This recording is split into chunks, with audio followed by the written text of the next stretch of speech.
President Putin ने prime minister Modi से, India के प्राइम मिनिस्टर मोदी से बात की है। ठीक है, रशियन प्रेसिडेंट पुतिन ने बात की है प्राइम मिनिस्टर मोदी से। ठीक, पुतिन ने उसमें बात करते हुए कहा कि हमें बड़ा ध्यान रखना है कि ये इस्लामिक जो एक्सट्रीमिज्म है ये बाहर ना आए और हमारे मुल्कों में ना आए। तो अभी तक तो वो इनको सपोर्ट कर रहा था पुतिन, अब उसकी जुबान और हो रही है। तालिबान, रशिया और चाइना के मामले में उनका रवैया बिल्कुल मुख्तलिफ है और हमारे लिए बिल्कुल मुख्तलिफ है। कि क्या बार बार अफगान बहनों और भाइयों को उठाकर हिंदुस्तान की गोद में बिठाना जो है इसकी कोई सेंस बनती है, या कोई क्या आपने मुकम्मल तौर पे जितने एंटी तालिबान अफगान हैं उनको दुश्मन बना लेना है अपना?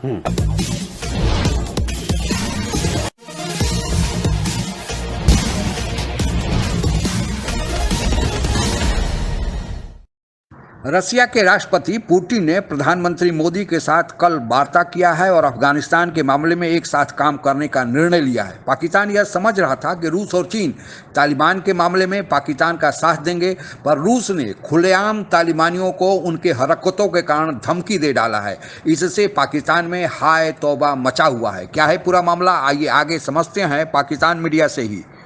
आज एक और बड़ा इंपॉर्टेंट डेवलपमेंट हुई है और वो हुई है कि प्रेसिडेंट पुतिन ने प्राइम मिनिस्टर मोदी से, इंडिया के प्राइम मिनिस्टर मोदी से बात की है।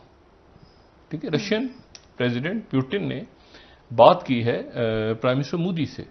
ठीक, अफगानिस्तान के को तालिबान की तरफ से भी कहा गया है कि आप आ जाएं, उनको बाकी लोगों की तरफ से भी कहा गया है कि आप आ जाएं, भाई यहां पर किसी को कुछ नहीं कहा जाएगा। लेकिन मसला ये है कि आरएसएस की हुकूमत है जो सेंट्रल एशियन रिपब्लिक्स में अपनी एक कॉन्फ्रेंस में बात करते हुए कहा कि हमें बड़ा ध्यान रखना है कि ये इस्लामिक जो एक्सट्रीमिज्म है ये बाहर ना आए और हमारे मुल्कों में ना आए। तो अभी तक तो वो इनको सपोर्ट कर रहा था पुतिन, अब उसकी जुबान और हो रही है। तो उधर से रशिया, टर्की, सारे ममालिक कोशिश कर रहे हैं, ईरान, कि ये किसी तरह से अफवाह व तफहीम से मामला हल हो जाए, लेकिन इसको ज्यादा तूल नहीं दिया जा सकता। एक आध दिन के अंदर वहां जो कुछ होना है वो हो जाएगा। अल्लाह से दुआ है कि वहां पे मुज़ाकरात के जरिए मामला हल हो। हमारा सबसे बड़ा कंसर्न टीटीपी है। टीटीपी आज भी अफगानिस्तान के अंदर है। तालिबान के साथ उनके बड़े करीबी ताल्लुकात हैं। तालिबान ने उनके लोग पुलिस चरखी जेल से छुड़वा के आज़ाद कर दिए, वहां से ऑपरेट कर रहे हैं। हमारे लोग आज भी शहीद हो रहे हैं। हम प्रेशर डाल रहे हैं तालिबान के ऊपर कि कम से कम इसको बंद करें, लेकिन तालिबान उस पर कोई पोजीशन अभी तक नहीं ले पा रहे। तो ये रशिया और चाइना के मामले में उनका रवैया बिल्कुल मुख्तलिफ है और हमारे लिए बिल्कुल मुख्तलिफ है। पिछले 20 साल से हम कह रहे हैं कि अफगानिस्तान में हिंदुस्तान जो है वो लोगों को बिठा के, जिनका नाम टीटीपी है, वो पाकिस्तान के खिलाफ एक्शन कर रहा है। आज जैसी तालिबान हुकूमत आई तो हमने फौरन ये वो तस्लीम कर लिया जो जिसका अमेरिका हमें 20 साल से हमें जो है वो सुना रहा था कि यार तुम्हारे अंदर मसला है, मसला पाकिस्तान के अंदर। हम ये कहते हैं कि हमारे अंदर भी थोड़ा मसला है और हमारे बाहर से भी हमारे बाहर से सपोर्ट नहीं होगी तो अंदर का एलिमेंट काम नहीं करेगा। तो सपोर्ट का जो अरीना है वो तो अफगानिस्तान रहा है ना। इंडिया ने ये अमरुल्लाह सालेह, जिसको मतलब जो अल्फाज वो आप खुद ही चुनाव कीजिएगा बेहतर अल्फाज का, लेकिन अमरुल्लाह सालेह जैसे लोग जो है वो पाकिस्तान के ऊपर जो हमले करवा रहे थे टीटीपी के थ्रू, वो तो अफगानिस्तान में बैठे लोग थे। आज जो हैबतुल्लाह अखुंजादा काबुल के एयरपोर्ट की गारंटी बगैर अमेरिकी फौज के नहीं दे सकते, वो सडनली अब वो कह रहे हैं कि नूरिस्तान के गारों की गारंटी जो है वो तालिबान हमें दे रहा है। और हम इतने खुश हैं कि हम सारे की गारंटी हम नहीं, कुछ लोग खुश हैं, कुछ लोग नहीं खुश हैं। मतलब हमने एक्साइटमेंट में पता नहीं रशिया की हमने जंग लड़ी, हमने मुजाहिदीन, रशिया के खिलाफ लड़ी, हम अमेरिका, तालिबान के लिए हम अमेरिका, तालिबान के खिलाफ लड़ी, हाँ हम अमेरिका, खुदा के लिए। और हमें फिर हमने एक फोन कॉल पे सारा कुछ यू टर्न भी ले लिया।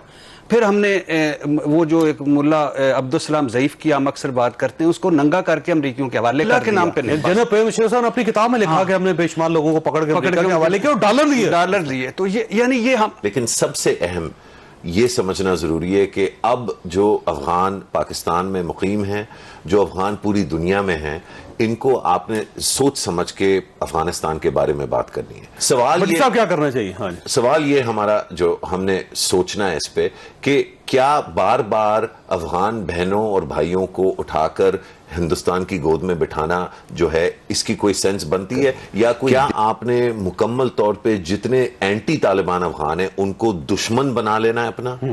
इस चक्कर में कि किसी तरह तालिबान हमसे खुश रहें ताकि वो टीटीपी के साथ ना मिल जाएं। हम तो अफगानिस्तान को दुश्मनी बनाते रहे आज तक। और मुझे डर यह है कि तालिबान के साथ जो हुआ, जो हिस्ट्री देखी हमने कि मुल्ला ज़ईफ जैसे लोगों के साथ जो हुआ, अगर वो चीज जो है वो डोमिनेट कर गई काबुल में, तो उनका भी इवेंचुअली वही हाल होने जो अशरफ गनी का। क्या हमारे अंदर पहले आए हुए लोग कम हैं जो ये कर रहे हैं? क्या इस तरह के अफराद की मौजूदगी हमारी सरहदों के अंदर पहले से नहीं है और वही लोग ऐसा कर रहे हैं कि ये जो टीटीपी का इशू है, एक तो उसमें अभी तक पोजीशन अफगानिस्तान की तरफ से या तालिबान की तरफ से कोई नहीं आई, और पाकिस्तान मुसलसल उनको कह रहा है कि कमीशन बना दें, कुछ लोगों को देखते हैं, कुछ लोग जो ट्रेस करके हमारे हवाले कर दें, बंद कर दें, उनको मुल्क बदर करते हैं। बेशुमार मुतालबात हम कर रहे हैं, लेकिन अभी तक कोई जवाब उसकी तरफ से नहीं आया, उन्होंने कोई खास वाज़ेह पोजीशन नहीं ली।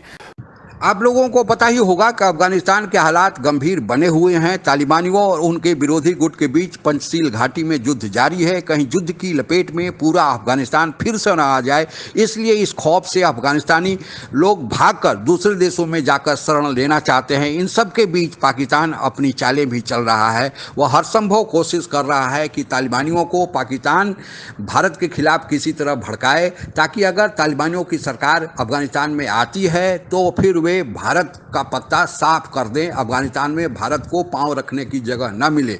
पाकिस्तान को यह लगता है कि उसके इस मुहिम में चीन और रूस भी उसके साथ खड़े हैं। आप लोगों को यह बताते चलें कि पाकिस्तान के अलावे जो सबसे ज़्यादा सीमा सड़ती है अफगानिस्तान की, वे 3 देश हैं, तुर्कमेनिस्तान, उज्बेकिस्तान और ताजिकिस्तान। ये तीनों देश सोवियत संघ के भाग थे। जब सोवियत संघ 15 हिस्सों में टूटा, यानी 15 देश बने, तो उसमें सबसे बड़ा देश रूस बना और इसके बाद 3 ये देश बने और बाकी और देश 11 बने। इन तीनों देशों पर रूस का अब भी चलता है, हालांकि ये अलग देश हो गए हैं, लेकिन रूस का इस पर चलता है। रूस को यह चिंता है कि इन 2 देश हैं जिन्हें सेंट्रल एशिया के देश कहे जाते हैं, इसमें मुस्लिम जनसंख्या ज़्यादा है। अगर तालिबानी अपना आंदोलन इधर भी तेज करें तो भविष्य में रूस के लिए भी एक समस्या खड़ी कर सकते हैं। इसलिए रूस के राष्ट्रपति व्लादिमीर पुतिन ने कल भारत के प्रधानमंत्री से बात किया, क्योंकि भारत के बारे में भी कहा जाता है कि ये तालिबानी जम्मू कश्मीर में मसला कभी भविष्य में खराब कर सकते हैं। इसलिए दोनों देशों ने बात किया और बात करने के बाद फिर रूसी राष्ट्रपति ने तालिबानियों को चेताया कि आप अपनी हरकतों से बाज आ जाए। हालांकि तालिबानियों ने यह आश्वासन रूस को और चीन को दिया कि हम अपनी धरती किसी दूसरे देश के लोगों के लिए इस्तेमाल करने नहीं देंगे, कि यहाँ से कोई आतंकवादी जाए और दूसरे देश में कोई आक्रमण करे, कोई आतंकवादी गतिविधियाँ फैलाए।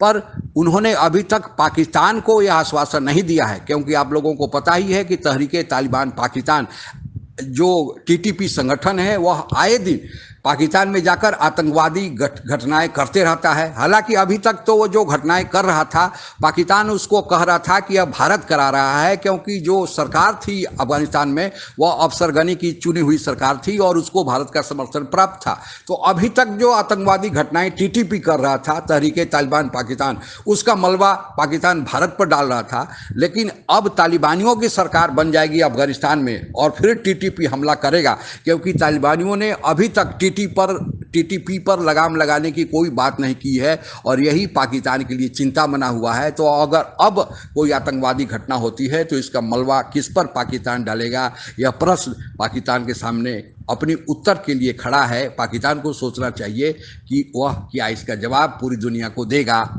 आज के लिए बस इतना ही।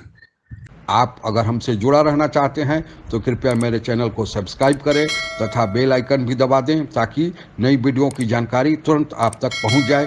धन्यवाद। जय हिंद।